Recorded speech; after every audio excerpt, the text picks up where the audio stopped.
pipa, itu pipa diputar, jadi tetap dilakukan di bawah tanah. Itu 1G.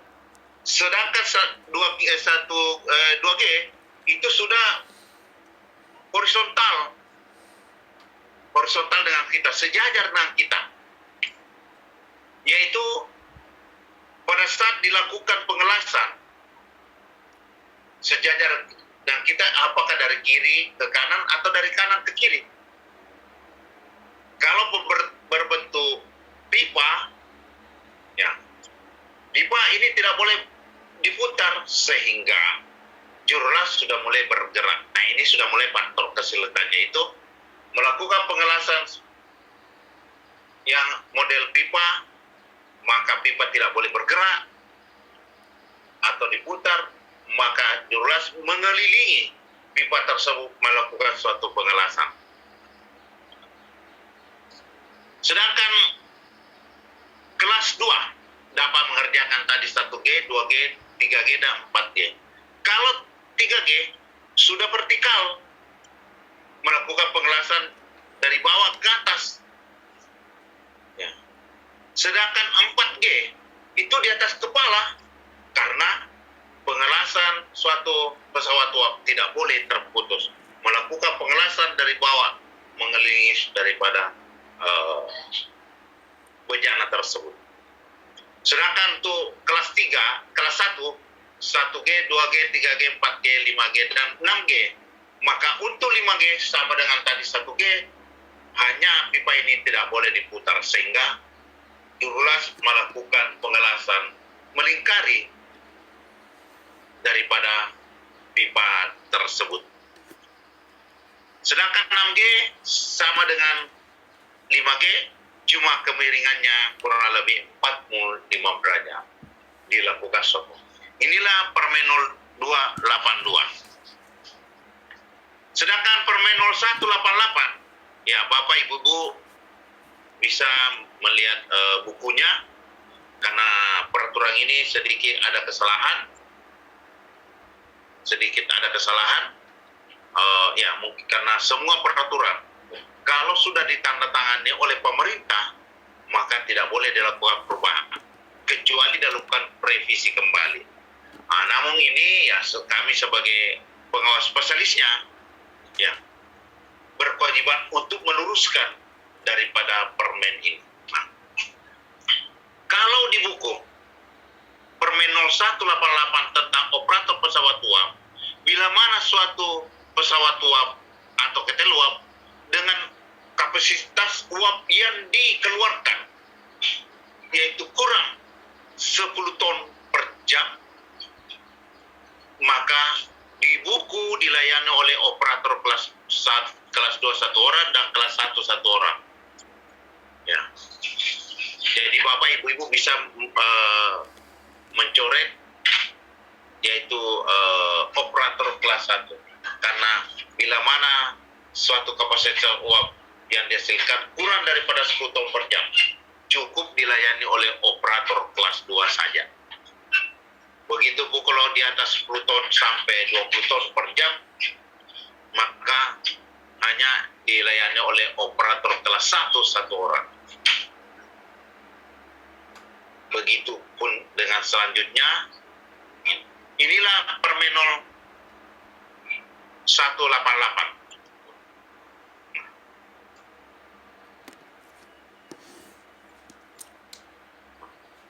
Kalau kita melihat Undang-Undang 170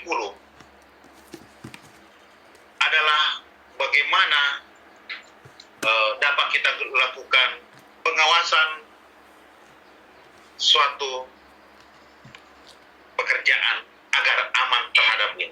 Ini sesuai dengan pasal 1 Undang-Undang UAP 1930, bahwa untuk pesawat uap adalah, jadi pesawat uap adalah ketel uap dan alat lainnya. Yang disebut di sini alat lainnya adalah termasuk economizer, superheater, kondenser, bejana uap, selain ketel uap.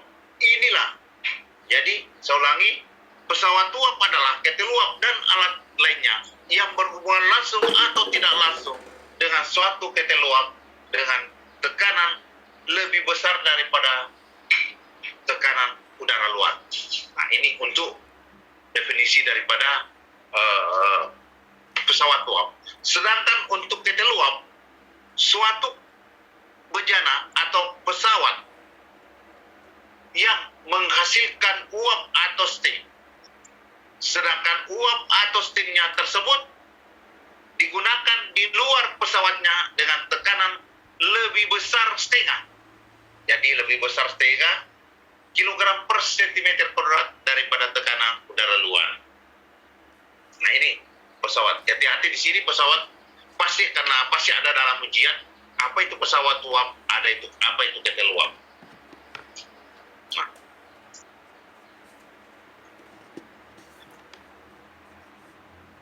pesawat uap tadi atau lainnya yaitu termasuk economizer. Economizer itu untuk menaikkan temperatur air pengisi ketel. Untuk menaikkan temperatur air pengisi ketel sebelum masuk pada steam dome dengan melalui derator untuk menghilangkan oksigen yang ada. Sedangkan superheater adalah untuk menaikkan temperatur uap tersebut sekaligus memisahkan antara uap basah dengan uap kering. Ya. Untuk proses selanjutnya. Kadang-kadang kita menggunakan untuk masak, ya kita menggunakan uap basah untuk memasak, memutar turbin untuk uap kering, karena kalau uap basah akan memutar turbin uap, maka sudut-sudut daripada turbin tersebut akan cepat rusak.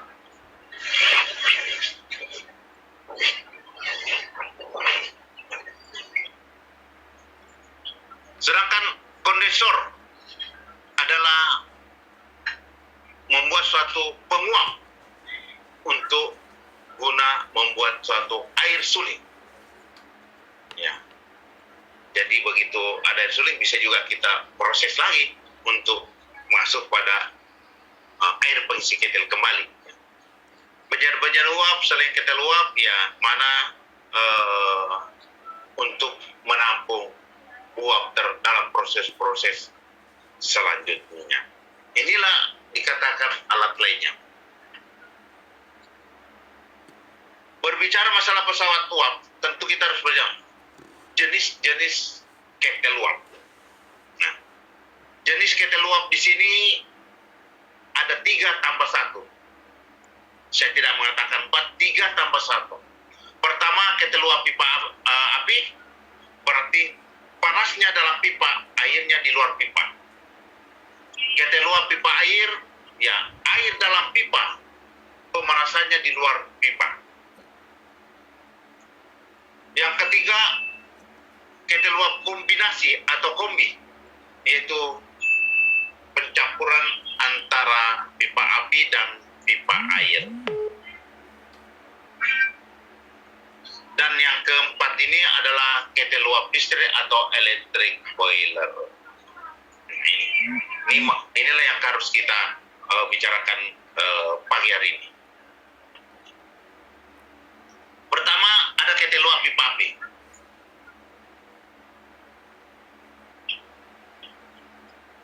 Ini ketel uap pipa api, ya tidak terlalu besar juga. Ya mungkin ya bejana ini seperti rumah tipe 36. Nah, di sini ada burner. Di sini namanya burner itu pembakaran. Yaitu seperti mobil, ya ada businya, ada karburatornya, ada cylinder blocknya. Inilah. Di sini ada burner dan ada lorong api. Lorong api, di belakang daripada lorong api ini adalah peti api. Nah, memiliki suatu pipa-pipa uap, memiliki suatu pipa-pipa penguap. Nah, ada appendagusnya.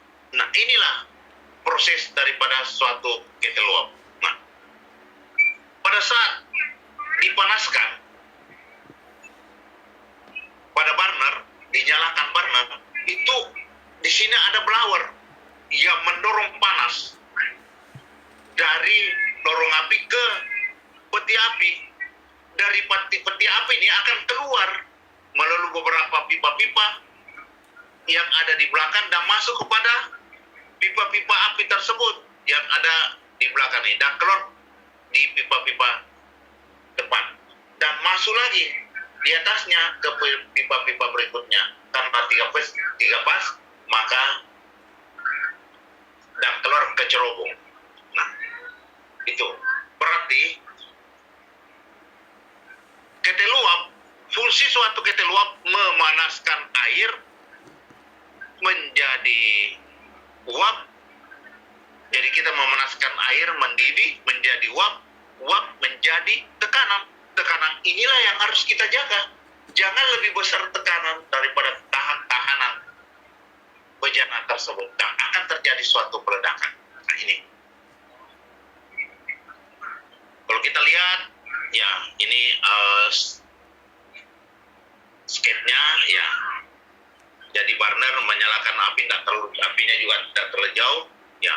Tapi karena ada blower dan ditarik oleh blower dorong, cerobong, maka panasnya akan keluar dan masuk kepada pipa-pipa berikutnya dan keluar ke cerobong.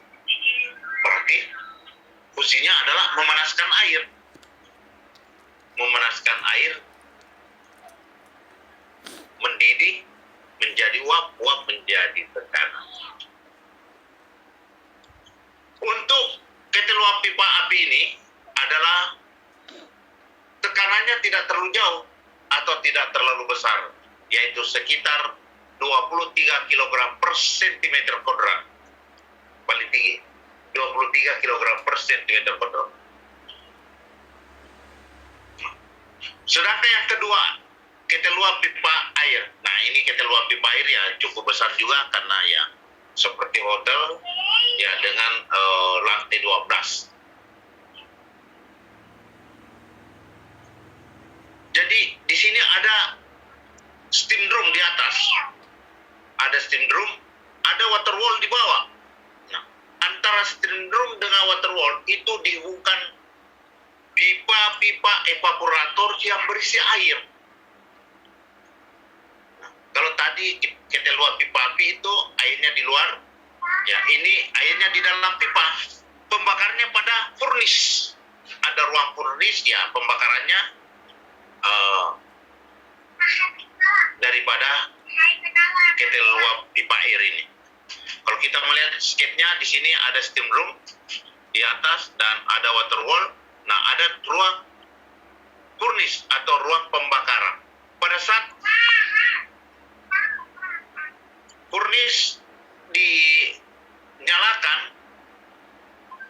maka seluruh air yang ada di pipa-pipa evaporator akan bergerak naik, akan bergerak naik masuk kepada steam room dan turun melalui dongkomer dan masuk lagi ke water wall dan bergerak naik lagi ke steam room. Begitu seterusnya. Berarti untuk ketel uap pipa air terjadi sirkulasi air di dalam pipa melalui steam room dan kembali ke dongkomer, masuk ke water wall, kembali ke pipa-pipa evaporator yang ribuan daripada jumlahnya pipa-pipa evaporator seterusnya. Yang ketiga, ketel uap kombi, ya, kombinasi antara pipa api dengan pipa air. Nah, di depan ini ya putih merah adalah ketel uap pipa airnya, yang di belakang ketel uap pipa apinya. Nah, di sini ada furnace atau ruang pembakaran. Nah, kita lihat ruang pembakarannya. Ya. Di sini ruang pembakaran bisa menggunakan dengan jangka, ya, seperti umpamanya pabrik gula menggunakan ampas tebu, ya. Di PT Mars mengelola suatu coklat, seperti menggunakan kulit coklatnya, ya. Pabrik Terpes, ya sisa-sisa kayu. Nah, pada saat kita masuk di dalam furnis ini, ya, kita masuk ini ruang furnis, ya, ruang pembakaran. Pada saat dipanaskan di sini, maka seluruh air yang ada di pipa-pipa evaporator naik ke heater. Dari heater masuk ke bejana pipa-pipa api. Sedangkan panasnya di sini, ya, panasnya di sini akan masuk kepada pipa-pipa api tersebut dan keluar pipa-pipa api berikutnya di belakang dan masuk lagi karena 3 fase, ya, masuk lagi dan keluar ke cerobong. Berarti proses pemanasan di pipa awal, pemanasan awal di pipa-pipa air, dan proses pemanasan lanjutan ada di pipa-pipa api. Ya. Proses pembuatan uap terjadinya di pipa-pipa api. Berarti beda tadi pipa air. Nah ini. Tekanannya tidak terlalu besar juga ini, ya sama dengan tadi pipa api, yaitu bisa maksimal 23 kg per cm berat. Kalau tadi pipa air, ya bisa lebih 100. Yang keempat adalah electric boiler atau ketel uap pipa air.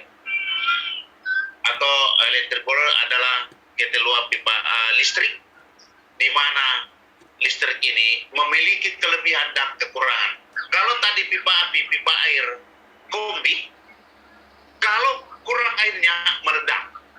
Tapi kalau mati lampu tetap jalan karena bisa membuat suatu energi. Namun ketel uap listrik ini, kalau kurang airnya tekanannya akan turun, bahkan bisa 0. Kekurangannya, kalau mati lampu, ini juga ikut mati lampu, mati total, tidak berfungsi. Sehingga di sini menggunakan adalah tidak ada cerobong, tidak ada pembakaran, berarti tidak ada asap. Nah, di sini prosesnya ada elektroda. Ya, kalau kita lihat elektroda ini adalah positif, dia hanya memerlukan yaitu 11 volt ampere. Sedangkan kami pasang ini di PT Pale, ya di Sulawesi Selatan, Kabupaten Luhut Timur, ya, untuk melakukan proses pemanasan daripada nikelnya. Nah, di sana ada menggunakan PLTA. Jadi PT Pale itu memiliki suatu 3 PLTA. Nah, setelah energinya di ketiga PLTA ini sudah digunakan di pabrik, sudah digunakan untuk masyarakat umum, itu masih memiliki kelebihan energi, yaitu kurang lebih 250 kilovolt ampere. Sedangkan untuk ketel uap pipa air electric boiler ini hanya memerlukan 11 volt ampere saja. Jadi tidak masalah. Oleh karena itu, kalau kita melihat, maka di sini manfaat ramah lingkungan. Ya, ramah lingkungan, ya, tidak ada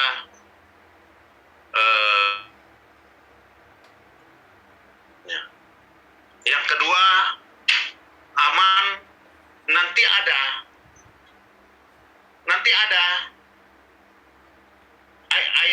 air yang diumpankan ke elektroda, baru ada tegangan yang mengalir atau arus listrik yang mengalir.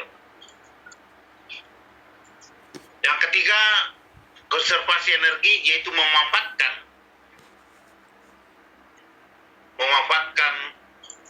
PLTA untuk terjadi sebagai pembangkit energi.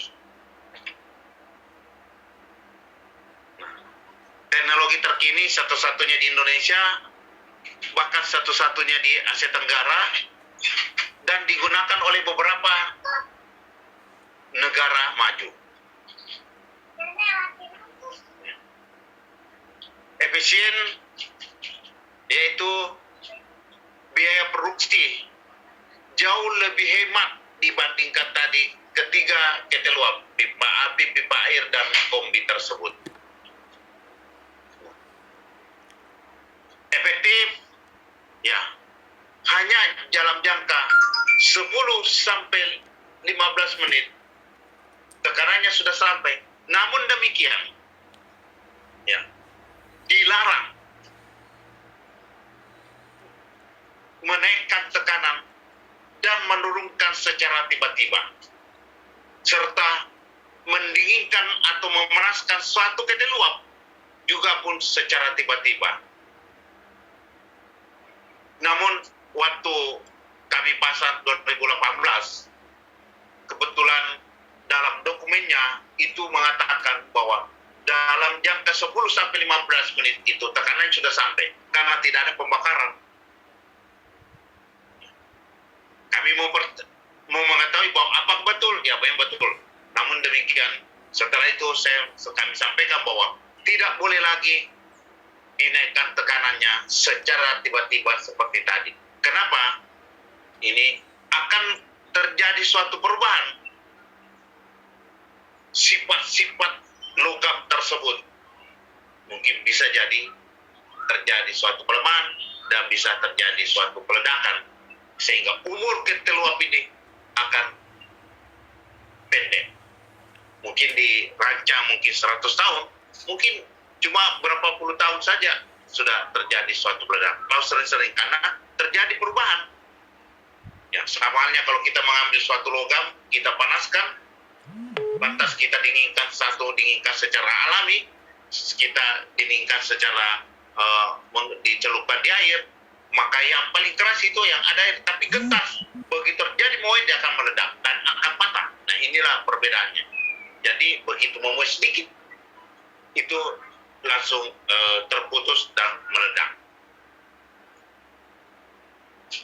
Andal, ya,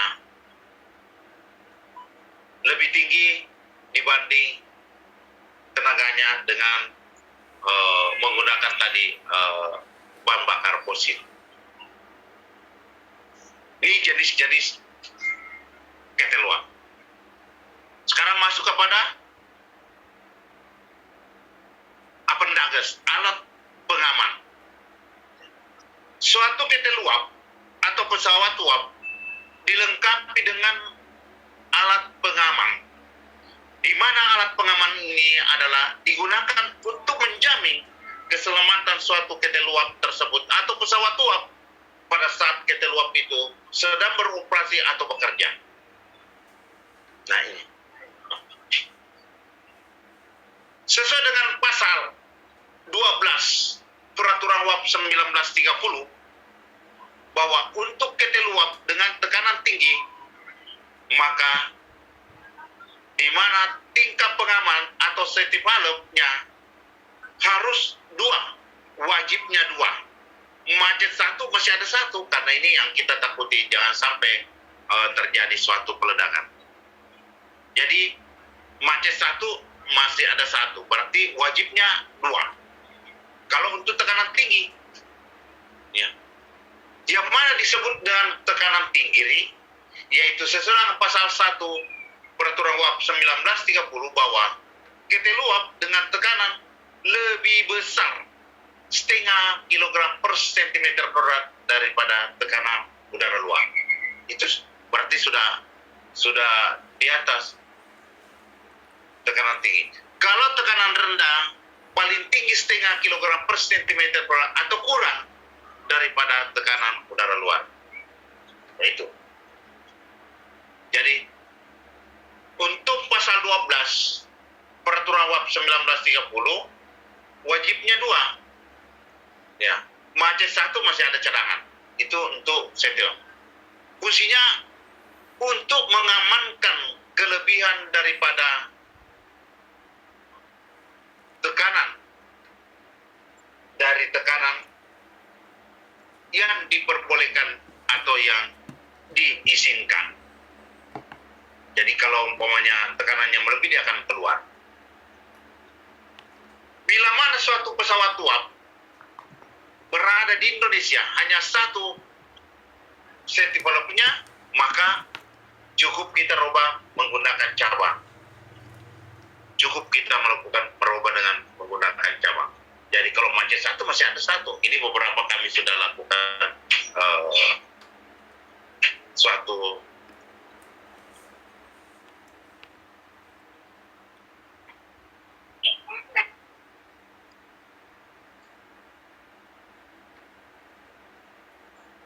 manometer atau pressure gauge, wajibnya satu, boleh dua sebagai pembanding. Ya. Fungsinya bila mana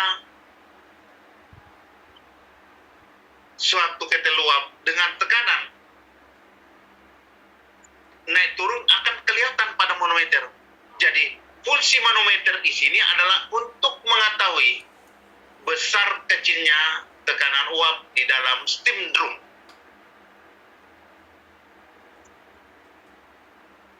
Mengetahui besar kecilnya tekanan uap di dalam steam drum. Yang ketiga, gelas penduga atau level glass, biasa teman-teman di lapangan disebut sink glass. Sink glass.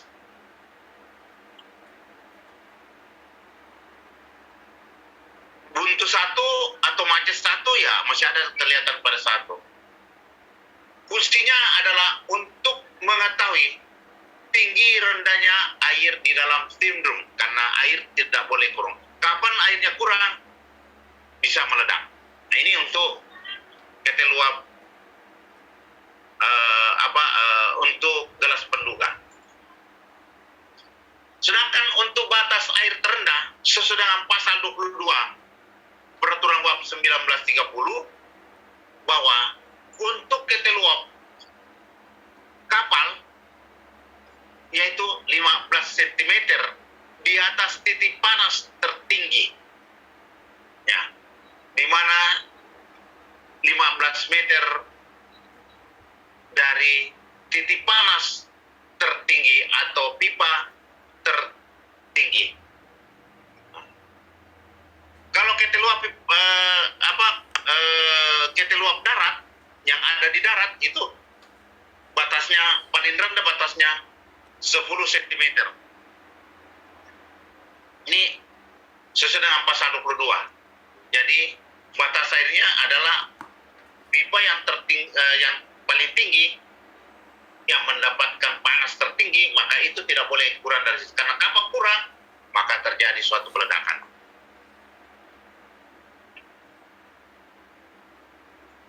Yang keempat, pendagas yang keempat adalah fluid bahaya. Fluid bahaya, yaitu bila mana suatu ketel uap dari batas air terendah tadi kurang airnya, maka fluid bahaya akan berbunyi. Maka tandanya terjadi emergensi kekurangan air di steam drum tersebut. Yang kelima, pompa sentrifugal, wajibnya dua. Wajib dua, kalau macet satu masih ada satu. Fungsinya ya untuk memasukkan air pengisi ketel dari economizer masuk ke steam drum melalui derator. Ya, nanti saya akan sampaikan zat-zat padat apa yang dikandung oleh air masuk kepada steam drum. Manhole. Manhole ini adalah lubang pemeriksaan masuk pada steam drum. Jadi pemeriksa, petugas masuk ke dalam steam drum ini untuk memeriksa fisik keadaan di dalam steam room. Bagaimana air pengisi ketelnya, apakah tidak terjadi suatu gerak, tidak terjadi banyak skill, ya, bagaimana dengan jelaganya, apakah tidak terjadi suatu penipisan. Nah, inilah ukuran manhole ini sudah ukuran internasional, yaitu 30 kali 40 cm. Tidak boleh besar, tidak boleh kecil. Kalau kecil, tidak bisa petugas masuk ke dalam melakukan pemeriksaan fisik daripada steam room. Kalau besar, maka terjadi suatu pelemahan. Suatu steam room, makin besar lubang, makin besar pelemahan, maka makin besar indikasi terjadi suatu peledakan. Ini manhole. Yang ketujuh, blowdown, yaitu gunanya untuk mengeluarkan kotoran-kotoran air atau endapan air sebelum menjadi scale atau kerak. Nah, suatu ketel uap, bila mana air pengisi ketelnya bagus, normal, dan standar, maka tetap dilakukan blowdown, yaitu 1 kali dalam 8 jam. 1 kali 8 jam. Kalau airnya kurang bagus, boleh 4 jam, bisa saja 2 jam, bisa 1 jam. Tergantung apakah ada zat padat yang larut dalam air pengisi ketel tersebut ikut masuk pada stimulus yang dapat membahayakan daripada baik dinding-dinding ketel uap tersebut maupun kepada dinding-dinding pipa-pipa uap tersebut. Itu blowdown. Yang kedelapan, nameplate atau plat nama sebagai identitas suatu pesawat uap untuk mencocokkan dokumen yang ada, dan dokumen itu adalah untuk melakukan pemeriksaan apakah sesuai dengan dokumen dengan fisik suatu ketel uap tersebut. Ada nomor seri, ada bahan apa yang digunakan, standar apa digunakan, ya, tekanan kerjanya berapa, tekanan desainnya berapa, temperaturnya berapa, semua ada di sini daripada nameplate. Ada pertanyaan sini Bapak Ibu, silakan. Sebelum masuk pada pemeriksaan dan pengujian.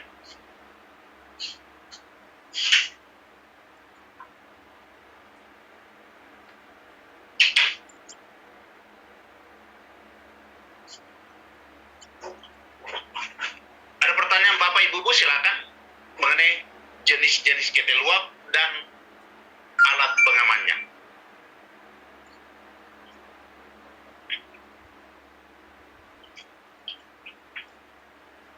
Kalau tidak ada, saya lanjut.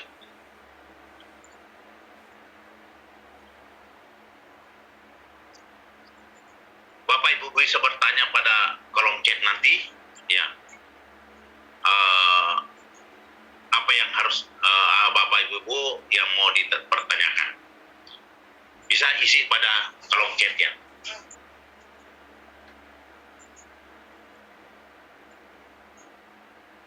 Suatu pesawat uap atau ketel uap dilakukan pemeriksaan dan pengujian baik pertama maupun berkala. Kalau pertama sesuai dengan pasal 9 Undang-Undang UAP 1930. Sedangkan untuk pesawat uap dengan berkala dilakukan pemeriksaan dan pengujian atau uji berkala sesuai dengan pasal 40 Peraturan UAP 1930. Bahwa suatu pesawat uap dilakukan pemeriksaan itu sekurang-kurangnya atau paling lama kalau ketel uap kapal itu adalah 1 tahun. Tutup. Kalau ketel uap darat itu paling lama 2 tahun. Ketel uap lokomobil adalah 3 tahun dan penyajian uap selain ketel uap adalah 4 tahun. Inilah dasarnya dilakukan pemeriksaan dan pengujian secara berkala.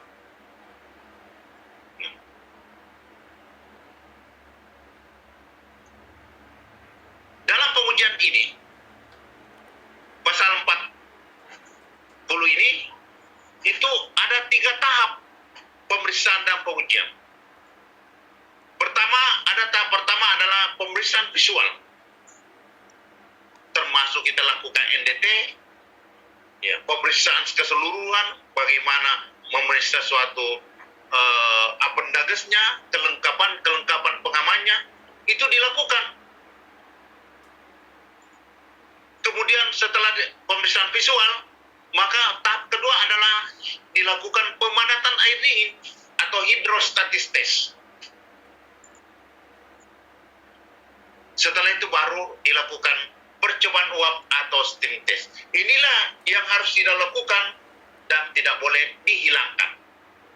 Karena inilah yang menentukan suatu pesawat uap atau ketel uap digunakan sebagai layak untuk dipergunakan atau dioperasikan. Dalam pelaksanaan ini tentu ada siapa berkewajiban melakukan suatu pemeriksaan dan pengujian ini. Sesuai dengan pasal 13 Undang-Undang UAP 1930, maka yang melakukan pemeriksaan suatu pesawat uap atau ketel uap itu dilakukan oleh pemerintah atau negara.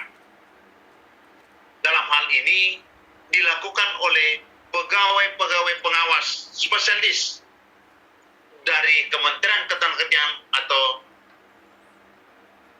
Dinas Tenaga Kerja setempat. Yang kedua, pasal 13 juga di sini adalah pemerintah dan negara atau negara telah mengangkat ahli-ahli keselamatan kerja untuk melakukan periksa uji di luar dari pengawas spesialis atau kementerian dari ketenagakerjaan ini, di mana kekuatan sama dengan pengawas spesialis. Nah, ini adalah dua. Nah, dalam pengawasan ini, pemeriksaan dan pengujian ini, Bapak Ibu-Ibu berhak melakukan verifikasi. Pertama, verifikasi apakah itu pengawas spesialisnya. Minta SPT-nya, ya, jabatannya apa? Karena di Kementerian Ketenagakerjaan itu ada 3 pengawas. Pertama, pengawas umum tidak boleh melakukan suatu periksa uji. Yang kedua, ada PPNS juga tidak boleh melakukan periksa uji. Yang ketiga, ada pengawas spesialis. Pengawas spesialis ini sini banyak. Ada spesialis pesawat uap dan penyertakan, ada pesawat angkut, ada pengawas spesialis lingkungan, kesehatan, ya, kebakaran, ya, ada juga dengan konstruksi, semua di sini ada. Nah, Bapak Ibu melakukan verifikasi. Nah, yang kedua, bila mana yang melakukan periksa uji adalah PJK 3 atau ahli-ahli K3 tersebut, itu verifikasi. Bapak Ibu berhak melakukan verifikasi. Bagaimana PT-nya? Apakah perusahaan tersebut adalah perusahaan periksa uji? Karena ada 2. Ada periksa uji, ada pelatihan. Seperti dengan Indotama ini adalah pelatihan, tidak berhak melakukan periksa uji. Nah, setelah dilakukan verifikasi bagaimana SKP-nya? Nah, harus SKP apa? Apakah periksa uji angkut PUPT atau lingkungan? Itu diperiksa. Setelah itu minta SKP-nya. Surat keterangan penunjukan sebagai periksa uji pesawat uap dan penyertakan.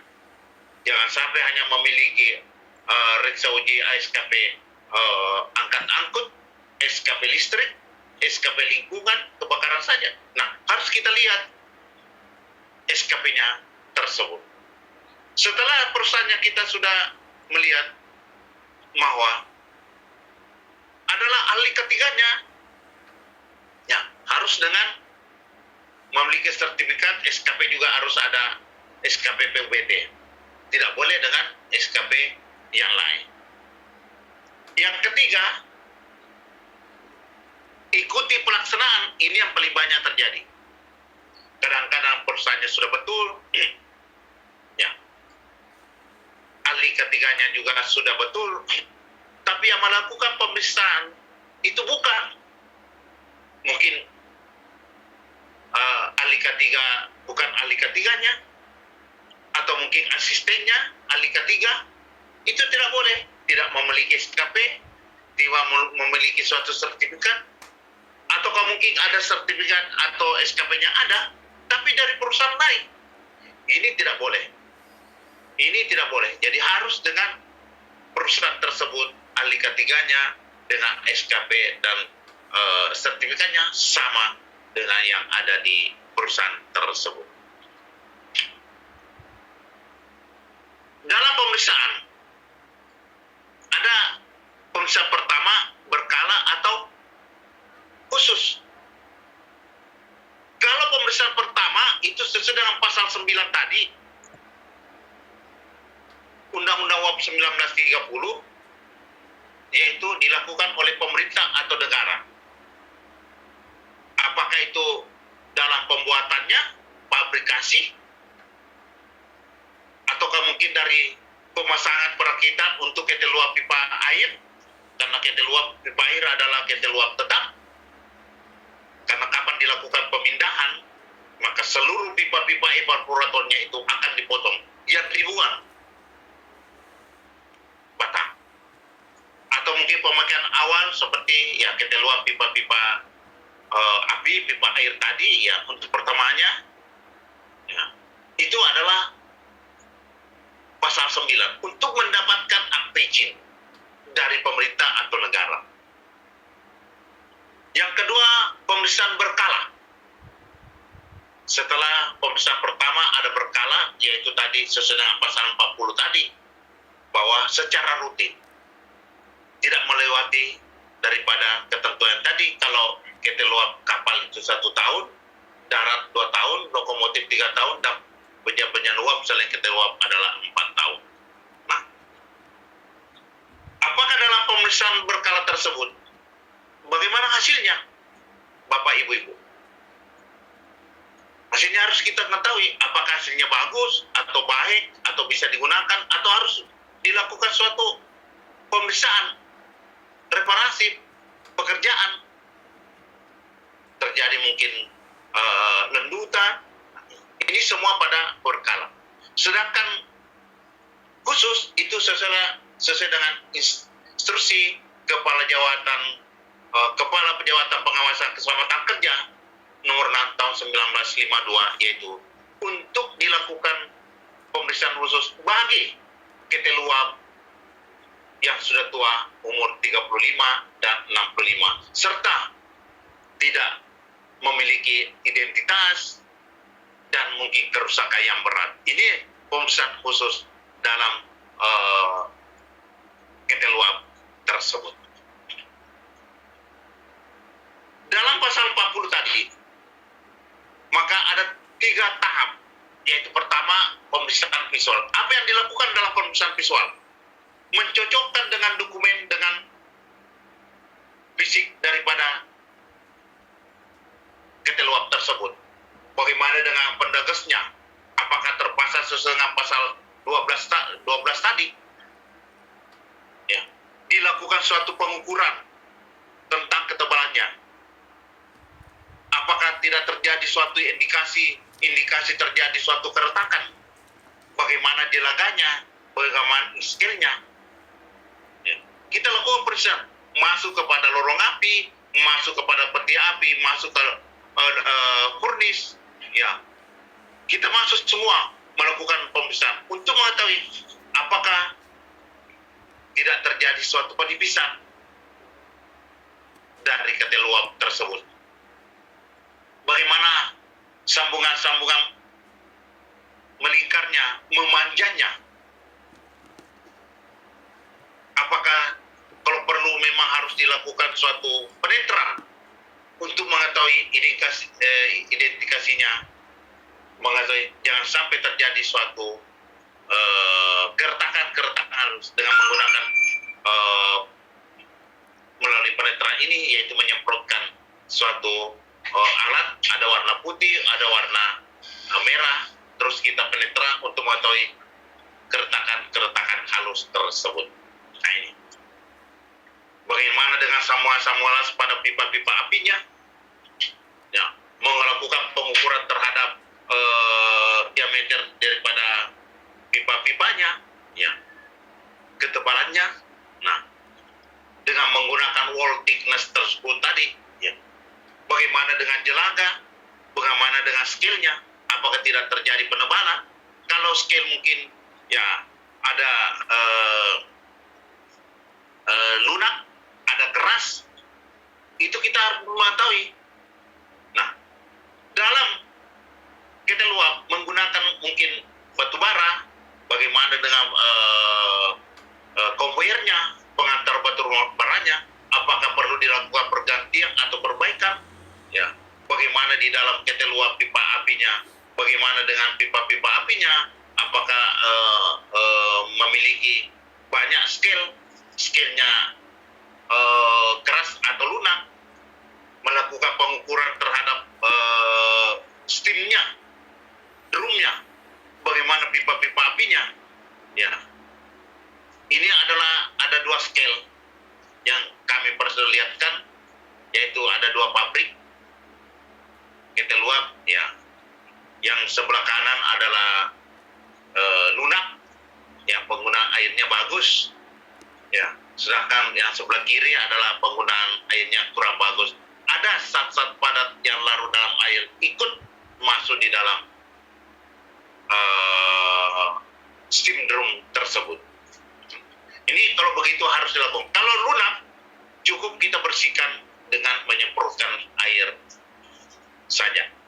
Tapi kalau keras, harus dilakukan pencucian dengan chemical oleh pihak ketiga pencucian tersebut. Bagaimana headernya? Apakah masih bagus? Bagaimana valve-nya? Nah, ini periksa semua. Ini dalam periksaan visual. Bagaimana batu tahan apinya?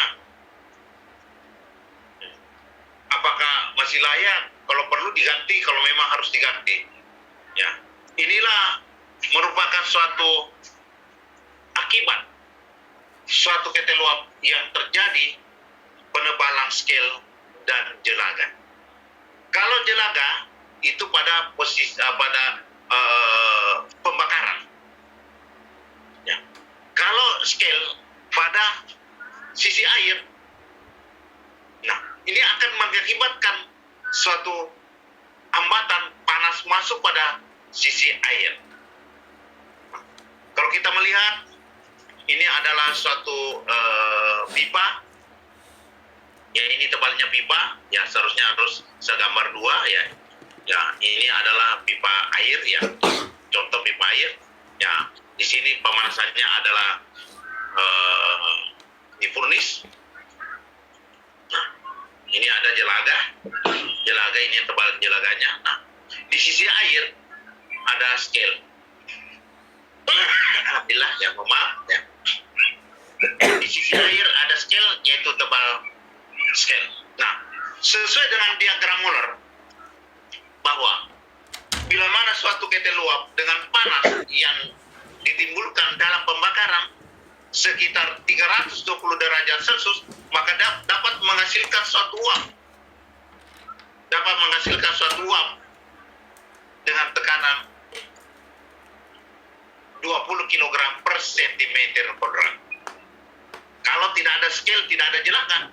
Tapi karena ada scale, ada jelaga, maka panas tersebut 320 derajat tersebut, maka airnya akan turun panasnya karena dihambat oleh jelaga dengan scale, sehingga tekanannya akan turun, yaitu bisa sampai 15 atau 16 kg per cm kuadrat karena ada hambatan.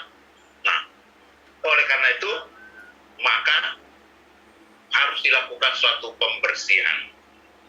Nah, kalau tekanannya turun, panasnya tetap, maka kadang-kadang produksi dan kualitas, contoh, kalau umpamanya pabrik gula, tekanannya 19-20 berarti produksinya bagus dan kualitas gula bagus. Tapi karena tekanannya turun, produksi uapnya turun juga, maka pasti kualitas gula juga kurang bagus dan produksi juga akan menurun, kurang. Sehingga biasanya ini tekanan panasnya dinaikkan untuk menaikkan tekanan. Pada saat dinaikkan panasnya, ya produksi kalau berjalan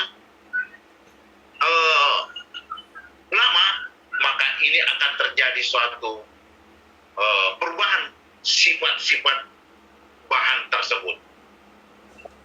Pertama, dinaikkan panasnya maka tentu terjadi pemborosan bahan bakar.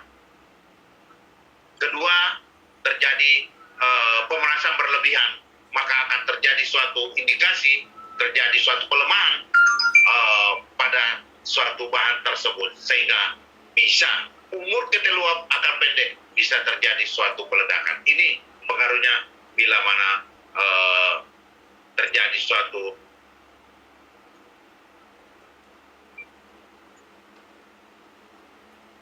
tebal jelaga dan terjadi tebal scale yang mengeras. Nah, setelah itu baru dilakukan suatu pencucian chemical untuk membersihkan suatu scale tersebut dengan jelaga supaya temperatur pemanasan sama dengan temperatur air yang ada pada pipa-pipa air tersebut, sehingga tekanan yang kita butuhkan akan maksimal dan umur ketel uap juga ini akan aman kita gunakan. Setelah itu baru kita buat suatu berita acara. Buat berita acara, apa yang kita lihat, apa yang kita lakukan, itu buat dalam berita acara. Nah, setelah itu baru kita tahap kedua, yaitu pemadatan air dingin atau hidrostatis test. Nah, dalam hidrostatis test ini ada dua pasal yang mengatur, yaitu pertama ada pasal 27 untuk ketel uap baru pertama atau awal selain fabrikasi, dengan 3 kategori dalam pasal 27. Pertama, bila mana tekanan kerjanya, nah ini Bapak Ibu ya, jangan berikan izin kepada petugas siapapun yang melakukan hidrostatis test dengan dasar desain pressure atau tekanan desain, jangan, maka akan meledak. Harus dengan tekanan kerja atau working pressure-nya, kan beda. Jadi harus dengan working pressure-nya atau tekanan kerjanya. Dalam pasal 27 ini ada 3 kategori, yaitu bila mana tekanan kerjanya, ini untuk ketel uap pertama baru ya, bukan baru beli, maksudnya baru dari pabrik, belum pernah digunakan, berarti itu dikatakan awal pertama, yaitu kategori pertama bila mana tekanan kerjanya maksimal 5 kg per cm atau kurang. Jadi tekanan kerjanya bila mana tekanan kerjanya 5 kg per cm kuadrat atau kurang, maka hidrostatis testnya tekanan kerja kali 2. Contoh, kalau tekanan kerjanya 4,5, maka hidrostatis testnya adalah 9 kg per cm kuadrat. Itu kategori pertama.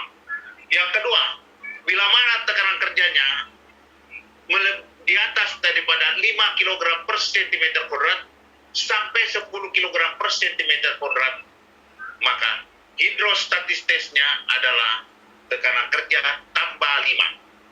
Contoh, kalau tekanan kerjanya 9,5 kg per cm kuadrat, maka harus dihidro adalah 14,5 kg per cm kuadrat.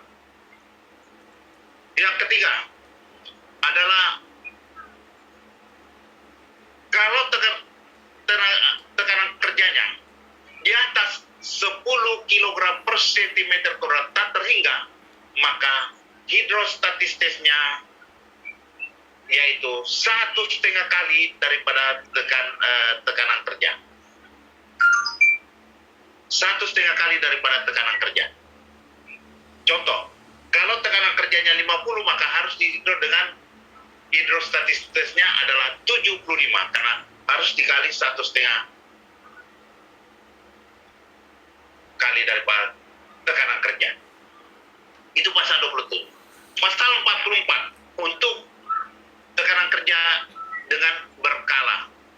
Sesuai dengan tadi pasal 40, yaitu untuk pasal 44 ini tidak menganut lagi dengan pasal 27 tadi, yaitu adalah semua tekanan kerja, semua keteluap dilakukan hidrostatistik dengan tekanan kerja tambah 3. Contoh, kalau tadi tahun ini baru adalah tekanan kerjanya 4,5 di hidro 9, maka tahu akan datang tinggal di hidro yaitu 4,5 tambah 3 yaitu tinggal 7,5. Kalau tadi tahun ini adalah keteluap baru yaitu 9,5, di hidro adalah 14,5, maka tahu akan datang untuk pasal berkalanya tinggal 12,5. Kalau umpamanya tahun ini baru tekanan kerjanya 50, maka tahu akan datang di hidro tinggal 53. Itu bedanya dengan pasal 27 dengan pasal 44. Pelaksanaan. Ya, keteluap ini semua kita buka. Tadi yang kita tutup adalah kedua safety valve-nya kita place. Berarti kita place, berarti kita sumbat. Blodonya kita sumbat, manhole-nya kita tutup, end-hole-nya kita tutup. Ya. Pintu-pintu muka belakang kita buka. Burner juga kita buka. Ya. Kalau keteluap pipa api, pipa air, pintu furnace-nya kita buka, pintu dongkomernya kita buka, pintu evaporatornya kita buka.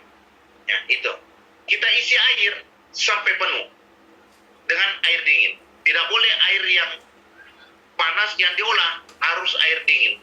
Kalau panas karena sinar matahari, itu masih dibolehkan karena itu air alami.